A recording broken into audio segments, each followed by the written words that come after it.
12ই রবিউল আউয়ালে একটি আমল করুন, ইনশাআল্লাহ নবী পাকের উসিলায় আপনার সব দোয়া কবুল হয়ে যাবে। আপনার অভাব অনটন, ঋণগ্রস্ত যা খারাপ অবস্থায় আছেন, আল্লাহ তাআলা সব দোয়া আপনাকে কবুল করে দেবেন। এই যে 12ই রবিউল আউয়াল সোমবারে আসতেছে, আপনারা এই আমলটি করবেন, এই আমলগুলো সবার কাছে শেয়ার করে দিবেন। 12ই রবিউল আউয়াল এই আমলটা বছরে একদিনই আসে, ভাগ্য খুলে যাবে, নসিব খুলে যাবে। এই পৃথিবী যখন অন্ধকারে আচ্ছন্ন ছিল, এই পৃথিবীতে আলোক রশ্মি হিসাবে পাঠিয়েছিলেন আল্লাহ তাআলা তার রাসূলুল্লাহ সাল্লাল্লাহু আলাইহি সাল্লামকে। এই শুকরিয়া স্বরূপ যদি আপনি আমলটি করতে পারেন, আল্লাহ তাআলা আপনার নসিব খুলে দেবেন। যত প্রয়োজন আছে আমার আল্লাহ সব দূর করে দেবেন।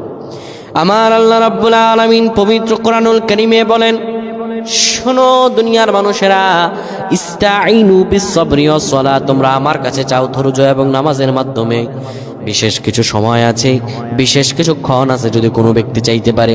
এই রবিউল আউয়াল মাস, এই যে সোমবার আসতেছি, কোনো ব্যক্তি যদি সোমবারে সূরাতুল ইয়াসিন 3 বার পাঠ করে, সূরাতুদ দোকান 25 নম্বর পারায় আছে 3 বার পাঠ করে, এরপরে সূরা রহমান 27 নম্বর পারায় আছে, এই সূরাটি 3 বার পাঠ করে নবী পাকের দুরূদ শরীফ, দুরূদ ইব্রাহিম যদি কোনো ব্যক্তি 41 বার পাঠ করে আল্লাহর কাছে দোয়া করতে পারে, আমার আল্লাহ রব্বুল আলামিন তার সমস্ত দোয়াগুলোকে কবুল আর মঞ্জুর করে নেন। সুবহানাল্লাহ।